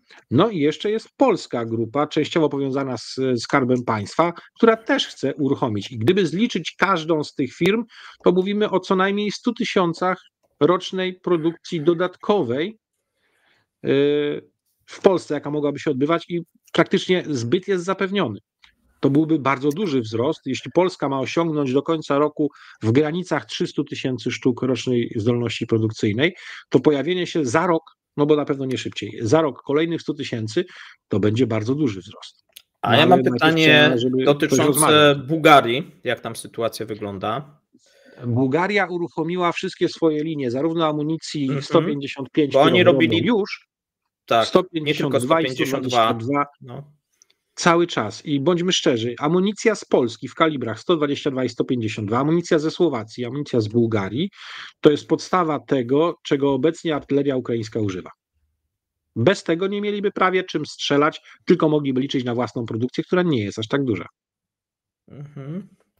Dobrze, przejdziemy, słuchajcie, do miejsca drugiego. Ono się musi pojawić, czyli Aleksiej Nawalny po spacerze zmarł. Miał 47 lat. Tutaj mamy informację, w sumie bardzo szybko informacja pojawiła się z Departamentu Federalnej Służby Penitencjarnej, że po spacerze się źle poczuł, stracił przytomność. Lekarze. Pierwsze informacje było, że karetka przyjechała po 2 minutach, potem ktoś się zreflektował i zmienił na 7 minut. I od razu zostało zdiagnozowany skrzep przyczyną śmierci. Ciało, rodzina zażądała tutaj ciało nie zostało wydane, ponieważ ma być przeprowadzone badania dodatkowe. Sekcji zwłok nie zarządzono, nie wiadomo, czy te badania mają uwzględniać tą sekcję zwłok, czy nie mają. Duże podejrzenia, że śmierć nieprzypadkowa, szczególnie, że 2 dni wcześniej cała Rosja go widziała podczas nagrania online, jeżeli chodzi o sprawę sądową, ponieważ znowuż był skazany na karcer podobno, było zażalenie, odbyła się sprawa, no i widać, komuś mocno zależało, żeby to powiązać, czyli pokazać, ponieważ on na tej rozprawie w dosyć dobrym stanie fizycznym, tak przynajmniej wykazywał ten materiał wideo, uśmiechał się, żartował, nie widać, żeby był jakiś schorowany. I komuś chyba zależało, żeby go pokazać jako bardzo zdrowego, no i coś mu się na spacerze złego wydarzyło. No, to jak no i tutaj oczywiście wszyscy obarczyli Putina, natomiast no, mamy jakieś tam informacje niepotwierdzone, że służby rosyjskie no, gdzieś doprowadziły do tego, natomiast w mojej opinii, nie wiem jak w twojej, niekoniecznie ten rozkaz musiał wyjść z samej góry, bo dosyć... Ja zacznę od tego, że według mnie to absolutnie się nim nie przejmuje Putin, ale ktoś, kto chciałby mu się przypodobać, mógł takie polecenie nieformalnie nawet wydać. To jest raz. 2. Wierzysz w to, że za kołem podbiegunowym, przepraszam, tak dobrze mówię, za kołem podbiegunowym jest sobie więzienie i że w pobliżu jest tak duże i prężnie funkcjonujące miasto, że w 2 do 7 minut przyjeżdża karetka? No bo ja nie wierzę w to. To jest raz. Nie, 2. No, mówię ci, na początku były 2 minuty i to było we wszystkich. No potem 7. To zmienili na 7, nie? No bo stwierdzili, dalej nie, to brzmi jakoś... No. Sama kontrola bezpieczeństwa na bramie zajmuje 7 do 10 minut. Bo brama się chyba 2 minuty otwiera, tak? Tak. A to są 2 bramy, bo to jest taka śluza. Jedna się musi zamknąć brama, żeby druga się otworzyła. O tym mówię. Dalej idąc, na terenie tego zakładu, z tego co już koledzy poustalali, nie ma lekarza jako takiego, jest tylko pielęgniarz. Tak, więc na pewno z zakładu karetka musiała przyjechać, tak. Tak, więc lekarze od razu zająć się nie mogli. Teraz tak, kiedy, kto i jak może wykryć skrzep? Mówimy o bardzo skomplikowanych i zaawansowanych badaniach wymagających aparatury, której na pewno nie ma w więzieniu, a i czy w szpitalu w tamtej miejscowości też wątpię. I oni już od razu mówią o skrzepie. No ja w to wierzę abstrakcyjnie całkowicie. Absolutnie super, że to powiedzieli, super. Byli tam, na pewno widzieli. Trzecia rzecz. Komunikat bardzo zgrabny, już tak jakby wcześniej przygotowany do śmierci, ukazał się tak szybko. Co mu wstrzykujesz, to może wiesz, że skrzep ma się pojawić. A tak? Nie, no tak. Jeśli wstrzykujesz, to wiesz. Bo są takie możliwości, żeby się skrzep pojawił, tak? No to ten pielęgniarz mógł wiedzieć, o czym mówi. No ale wiesz, no, ile zajęło czasu ukazanie się komunikatu od tego, jak podano godzinę śmierci? Też w granicach 10 minut. No, nadzwyczaj szybko. Po prostu mają lepszych koronerów niż ci w NCIS. Gdzież w CSI Miami, tak? No więc ja w to nie wierzę. Natomiast tak, Nawalny, co do zasady człowieka szkoda, jako człowieka. Natomiast biorąc pod uwagę poglądy, jakie wyrażał, począwszy od pochwały wyrwania Krymu Ukrainie i innych rzeczy, dla mnie nigdy nie był on żadną alternatywą dla Władimira Putina. Był tylko ewentualnie hodowanym, dyżurnym opozycjonistą na wypadek, gdyby był potrzebny ktoś, kto ma być zastępnikiem. Natomiast jeden z poglądów, który do mnie ostatnio dotarł, jest bardziej niepokojący, bo tak naprawdę to jednak był jedyny człowiek, który mógł wpłynąć na to, żeby znowu chociaż ktokolwiek zaczął na ulicach protestować w Rosji. Nawet teraz patrząc na te noszenie kwiatów i zniczy w miejsca z nim kojarzone, jest jakąś formą protestu w Rosji i chyba 234 osoby aresztowano w samej Moskwie, ponad 300 w całej Rosji z tego tytułu. 400 osób w Rosji. Czy nawet 400. Więc teoretycznie był jedną z nielicznych osób, która mogłaby do takiego czegoś wezwać, chociaż z zamurów więzienia kto by na to pozwolił. No ale jednak. I pojawił się pogląd, że mógłby on kontestować kwestię albo już powszechnej mobilizacji, albo kolejnej oficjalnej, dodatkowej fali mobilizacji w Rosji i tego chciał przed wyborami uniknąć Władimir Putin. I tu może być przyczyna tego, że ktoś postanowił mu się przypodobać i zlikwidować tego typu potencjalny problem, który jednak oczywiście bardziej w tej chwili PR-owo w przestrzeni międzynarodowej bije w Putina, niż było im to potrzebne. Tak, no bo tutaj jakiś moim zdaniem władza zysków nie ma, natomiast jest pewien efekt, być może który komuś zależało, no i tu są pewne sugestie komu, czyli osobom, które są jeszcze bardziej albo chcą, żeby obecny reżim prowadził wojnę z Zachodem, czyli wiesz, trudno sobie wyobrazić teraz rozmowy pokojowe, które się toczyły, tak? I być może chodziło o to, żeby te rozmowy pokojowe, no bo teraz trudno, żeby na przykład Scholz powiedział, dobrze, podpisujemy pokój i na przykład on już Putin jest zbrodniarzem, a teraz dostaje następną łatkę, no osoby, która likwiduje swoich przeciwników, no i teraz trzeba będzie przynajmniej odczekać jakiś czas, no bo takie wiesz, no wyobrażasz sobie tak, nie wiem, w marcu gdzieś tam jakiś Mińsk 7 i Scholz, który daje rękę Putinowi, no utrudnia to, tak, utrudnia to i być może komuś zależało, żeby te mosty z Zachodem palić, bo tutaj Nawalny bardzo często był wskazywany jako ten pomost, że jeżeli on by został właśnie wyjęty z tego więzienia w przyszłości, ktoś go specjalnie tam trzyma, dba o to, żeby był w dobrym stanie, bo to jest taka, tak często mówiono, alternatywa pewnego oligarchy z bliskiego otoczenia Putina, powiedzmy na to, żeby mieć jakiś plan B, nie? Czyli wiesz, Nawalny dochodzi do władzy, no i tego planu B nie ma, czyli komuś zależało, żeby go nie było. Jest plan B, tylko on się nie każdemu spodoba, bo jedynym teraz pośrednikiem w tego typu rozmowach, który może wpłynąć na Putina, żeby w rozmowach zachowywał się w miarę racjonalnie, w miarę, to jest w ogóle możliwe, są Chiny. A nie, no dobrze. Jedyny pośrednik. Tak. Natomiast nie, no mówię tutaj o tym, no i wiesz, i tutaj, no bo z jakichś powodów on wrócił do tej Rosji, tak? Czyli ktoś mu obiecał pewną kryszę.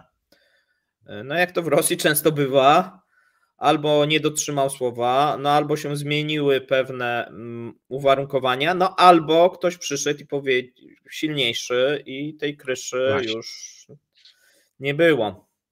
A więc tutaj nie możemy wykluczyć oczywiście, że tutaj rozkaz poszedł z samego Kremla, chociaż no ja bym obstawiał przed wyborami się chciał przypodobać Putinowi, a wyszło jak wyszło. Albo, co ważniejsze, przecięcie tych możliwych linii, które mogły służyć do nawiązania relacji z Zachodem w kwestiach pokojowych. Tak, natomiast przypadek tutaj nie wierzę i że to jest naturalna, no ze względu właśnie tak, że wcześniej występował, był zdrowy.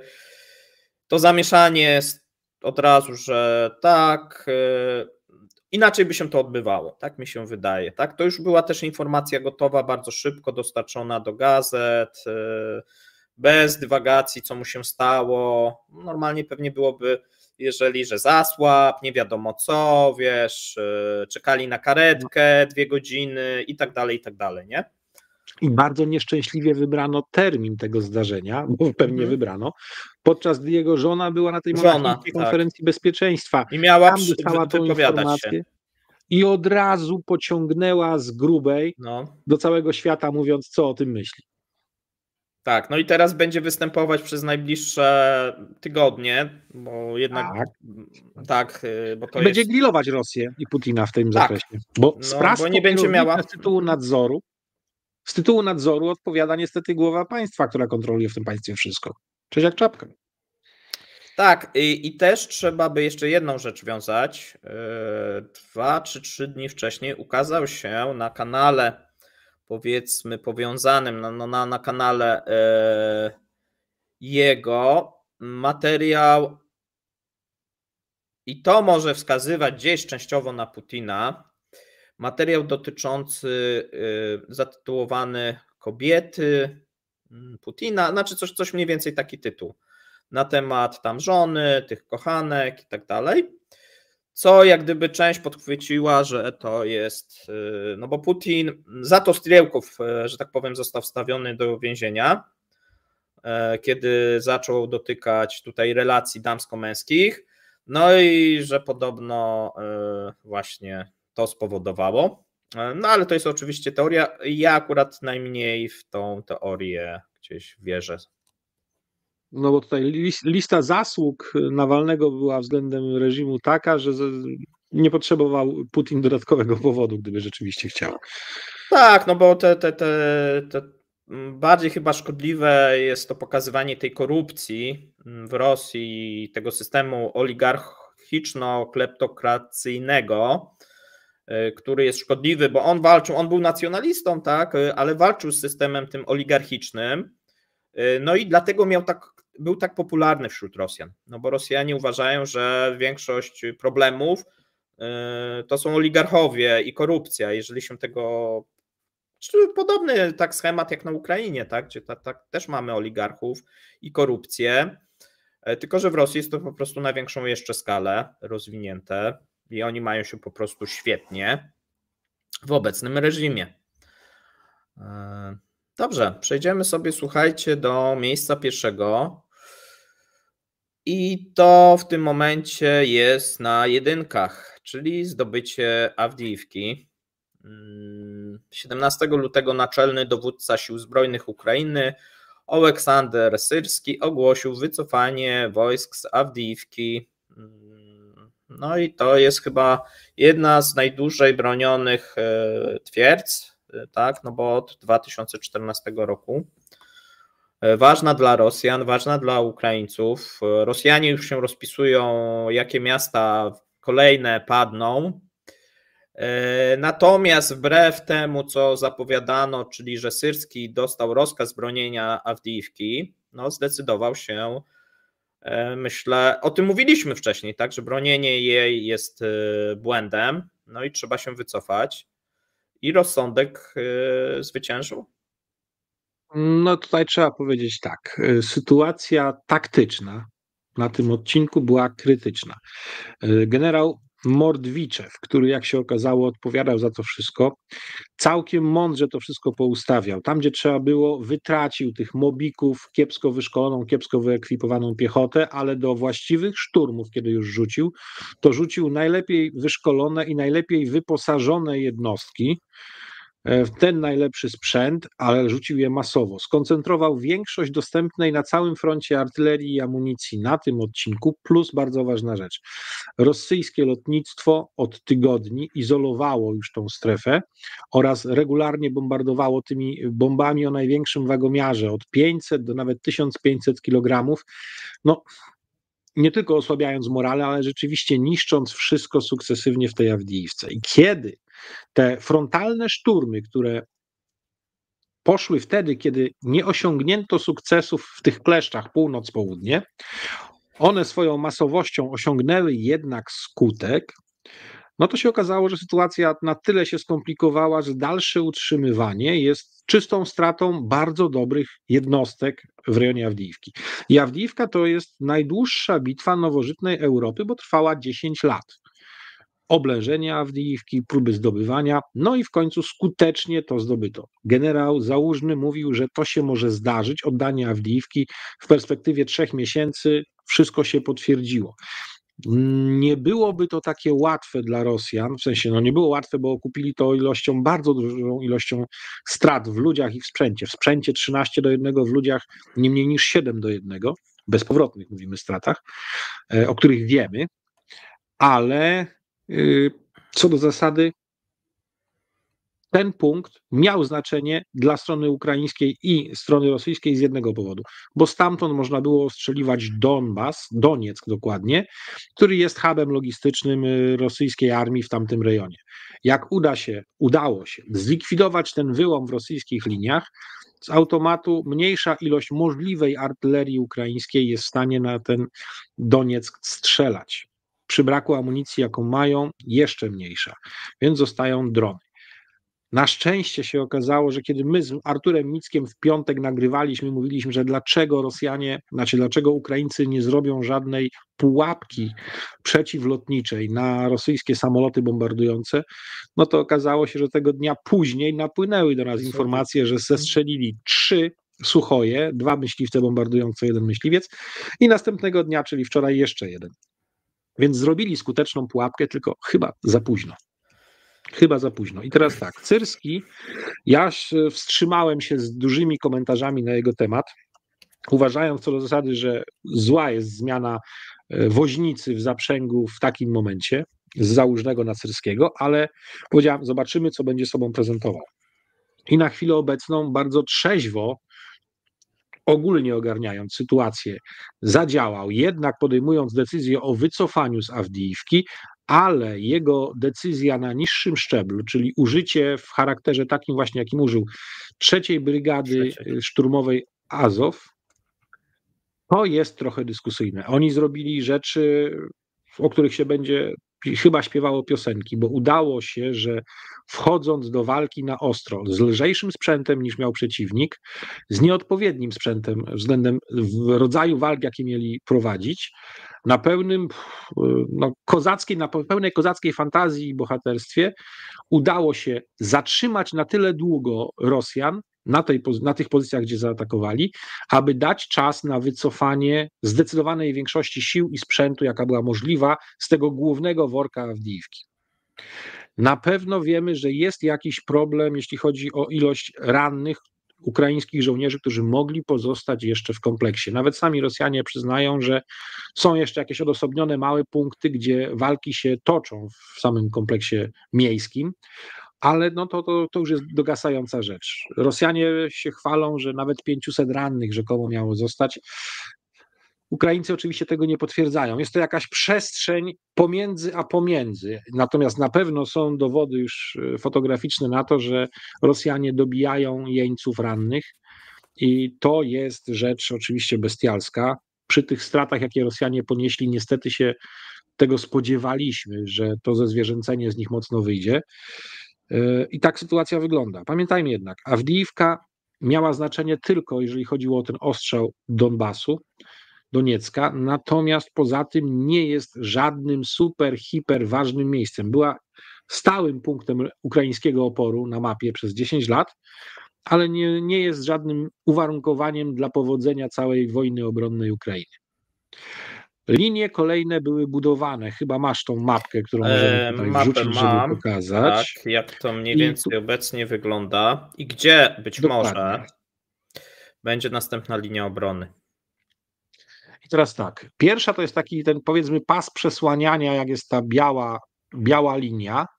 Tutaj w tych rejonach cały czas są jednostki ukraińskie i one opóźniają, chociaż tak jak są te małe tutaj strzałki rosyjskie, próbują naporu cały czas siły rosyjskie, czy jak to się mówi, wykorzystać powodzenie, jakie uzyskali. Co do zasady, dzięki użyciu tej artylerii, jaką jeszcze tutaj Ukraińcy mieli, udało się jednostkom ukraińskim oderwać na tyle od przeciwnika, że ten pas przesłaniania istnieje, ale większość sił weszła właśnie na tą rubież. Berdyczy, Semeniwka, Orliwka, Toneńkie, łącznie z Siewiernym. I to będzie pierwsza linia obrony, na której będą się broniły jednostki ukraińskie. Tutaj ona, tak jak widać, w dużym stopniu prostuje przebieg tego frontu dla Rosjan. Ale zarówno zagrożenie tu od północy istnieje, jak i tu od południa w rejonie Pierwomajskiego. Dlatego na pewno wiemy, że budowali Ukraińcy kolejną linię obrony, wykorzystującą ukształtowanie terenu, właśnie tutaj Pierwomajskie, Netaliowe, Umieńskie, aż do Sołobodnego na północny zachód od Berdyczy. Więc co najmniej dwie linie na górze to obrony jest. były tutaj, tak, co No nie najmniej każdy dwie zna linie cyrylicę. były, co najmniej dwie linie obrony były tutaj przygotowywane. Nie znam stopnia ich przygotowania. Tutaj się na ten temat nie wypowiem, ale mam nadzieję, że wykonano je w sposób dobry, bo akurat w tym, na tą chwilę, to na pewno Ukraińcy są dobrzy w rozbudowie inżynieryjnej. No ale kwestią najważniejszą jest cały czas amunicja, ilość dostępnej amunicji, uzbrojenia oraz zabezpieczenie przeciwlotnicze danych stref walk, bo jeżeli się udaje, o czym nawet dzisiaj napisał Instytut Study of War amerykański, trochę z opóźnieniem, że rejon Awdijiwki to jest miejsce, gdzie udało się uzyskać rosyjskiemu lotnictwu taktyczną przewagę w powietrzu, no niestety był faktem i było to bardzo, ale to bardzo utrudniające działania ukraińskie w obronie. A powiedz mi, ponieważ cały czas są takie pytania o F-16, kiedy szacujesz, że F-16 pojawi się? Same F-16 to jeszcze niewiele. Pamiętajmy, że muszą być odpowiednio wyszkoleni piloci. Podobno. Mówimy o informacjach typu podobno. 6 przygotowanych pilotów ukraińskich, tak? No i coraz więcej jest takich sugestii, że być może te ostatnie straty to nie jakieś podciągnięcie wyrzutni Patriota czy Iris-T z amunicją o dłuższym zasięgu zrzuciło te Suchoje w ostatnich dniach, tylko to może właśnie jakieś F-16 z amunicją typu Amram w wariantach C lub D o zasięgu nawet 160 km. Nie ma na to żadnych potwierdzeń. Nie mówię, że tak nie jest, ale raczej trudno mi w tej chwili w to uwierzyć, żeby to już było to. F-16 przy odpowiedniej ilości pilotów, to jest raczej jesień tego roku w takim stopniu, żeby byli rzeczywiście groźni dla rosyjskich pilotów i rosyjskich samolotów. Tak uważam. W tym tempie szkolenia, jakie jest i przy uzbrojeniu, jakie do tego mają mieć. No słuchajcie, dzisiaj rekordowo długie zestawienie, bo jeszcze mamy punkt 0. Nie byłbym sobą, jeżeli bym nie umieścił dosyć ważnej gospodarczej informacji. Pojawiły się 2 duże artykuły na ten temat. Również wcześniej było na ten temat w hinduskiej prasie, a dotyczyły rosyjskich miliardów, które zostały uwięzione w Indiach. Okazuje się, że problemy się pogłębiają, ale znaleziono pewne wyjście z tej sytuacji i o tym sobie opowiemy. Opowiemy, czy ono jest korzystne, czy niekorzystne, jak to wygląda. Na sam początek, słuchajcie, mamy dane za 2023 rok, jeżeli chodzi o obroty handlowe między Indiami a Rosją, osiągnęły rekordowy poziom 54,7 miliarda dolarów, z czego, słuchajcie, większość przypada na rosyjski eksport. Stosunek jest katastrofalny, to znaczy 50 miliardów to jest eksport, a 4, tam 7, 4,5 chyba to jest import. Więc mamy taki stosunek. No i to pokazuje skalę problemu, czyli Hindusi kupują tutaj głównie ropa naftowa, ale nie tylko, ale głównie, a w drugą stronę wysyłają tekstylia, leki, no na tą kwotę roczną ponad 4 miliardy. No i teraz słuchajcie, problem pojawia się taki, że ten import cały czas przez ten 2023 ten stosunek się nie zmienił, a nawet pogorszył, tak? No bo tutaj mieliśmy jeszcze tam chyba w zeszłym roku niecałe 3, no a tutaj troszeczkę zwiększyliśmy, no ale nie na tyle, jak zwiększył się ten eksport, a jeżeli byśmy policzyli jeszcze wolumen i że ceny były niższe w 2023, no to skala problemu w 2024 może się jeszcze pogłębić, jeżeli by się okazało, że ceny na przykład surowców byłyby wyższe, nie? No to zobaczymy, bo tego nie wiemy. Mała szansa, no ale wtedy tak by było. No i teraz, jeżeli chodzi o rosyjską ropę, no to zajmuje czołową pozycję wśród towarów eksportowych. Mamy tutaj te dane, podawaliśmy wcześniej, listopad 1,74, teraz mamy o wiele mniej, a więc mamy spadek. Natomiast w drugą stronę, no to produkty farmaceutyczne, ale nadal w małej ilości tkaniny i niektóre inne produkty.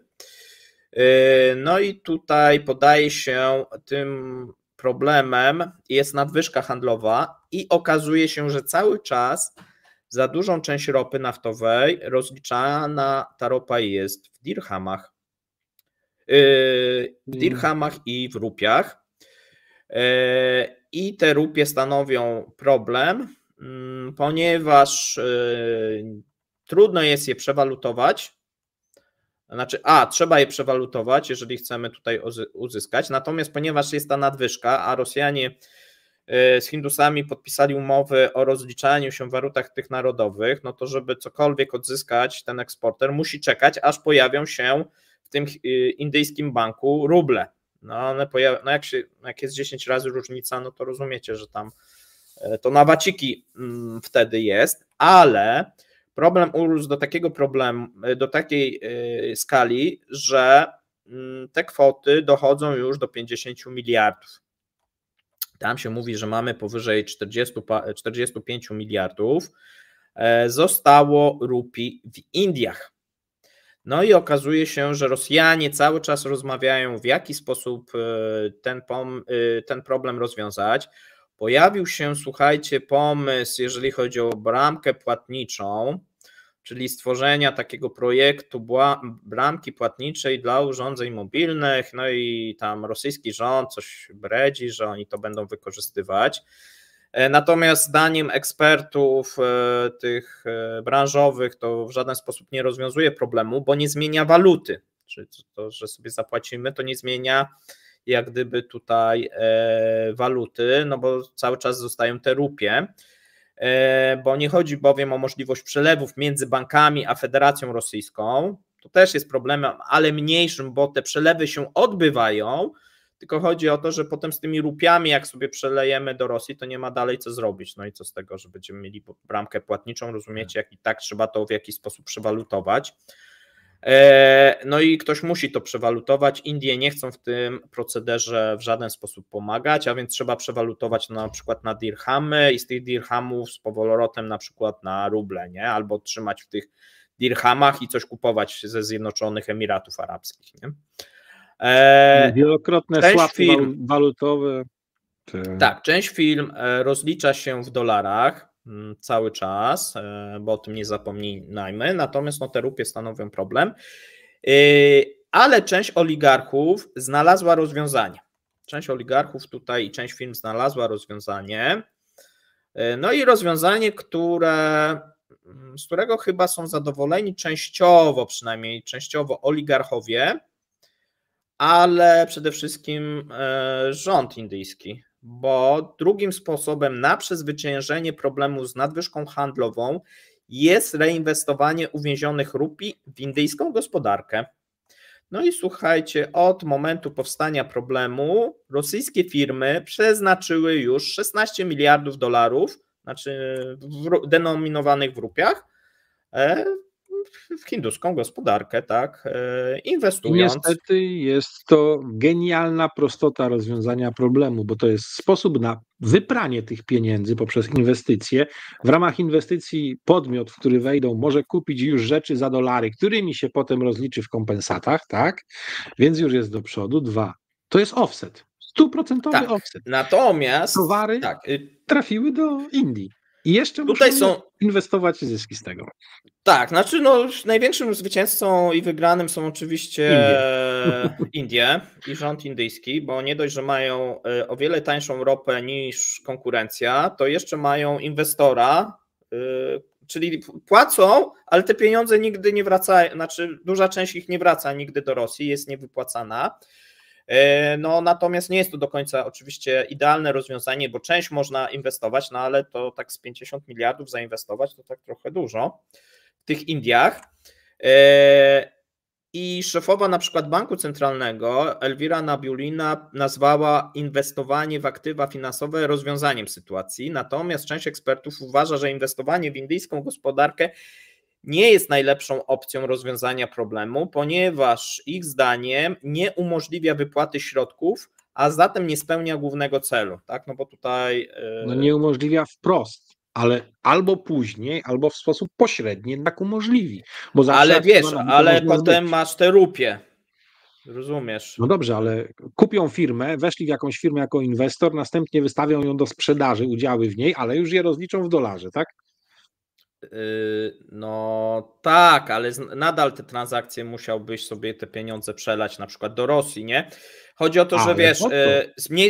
moment. To jest To nie jest do końca bezpieczeństwo idealne. oligarchów. Tak, i To jest to może być z bezpieczeństwo punktu oligarchów. oligarchów istotne, ale z punktu płynności firmy, no to jest średnie rozwiązanie. No bo zwróć uwagę, że no, prowadzisz firmę, no i dobra, masz jakieś te zyski, przychody i teraz przychody ze sprzedaży produktów, duża ich część, nie możesz za dużo wysyłać do tych Indii, bo tracisz płynność. No bo no jeżeli nie masz na wyślesz... pokrycie kosztów produkcji u siebie. No właśnie, nie tak, przychodzą.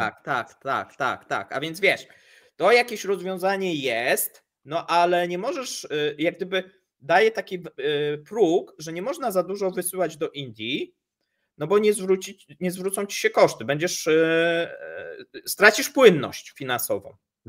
Ale to jest sposób na pompowanie majątku z Rosji do Indii, a Indie są dużym krajem. Sposób oczywiście dla oligarchów dosyć wygodny, żeby dywersyfikować przechowywane pieniądze, no bo nie dość, że to nie są nawet zyski, to są jakieś przychody, to ta firma rosyjska dywersyfikuje, no i często ten oligarcha no tutaj będzie mógł w przyszłości właśnie tym majątkiem w sposób taki dowolny, jako właściciel zarządzać, tak? A więc w jaki sposób z tego rozwiązania częściowo, ja mówię tylko częściowo, mogą być zadowoleni oligarchowie, nie jest zadowolony do końca chyba rosyjski rząd, bo wolałby jednak jakieś inne rozwiązanie, ale bardzo jest zadowolony indyjski, no bo nie musi pozyskiwać inwestorów, bo ci inwestorzy sami się proszą, żeby coś może kupili, zainwestowali,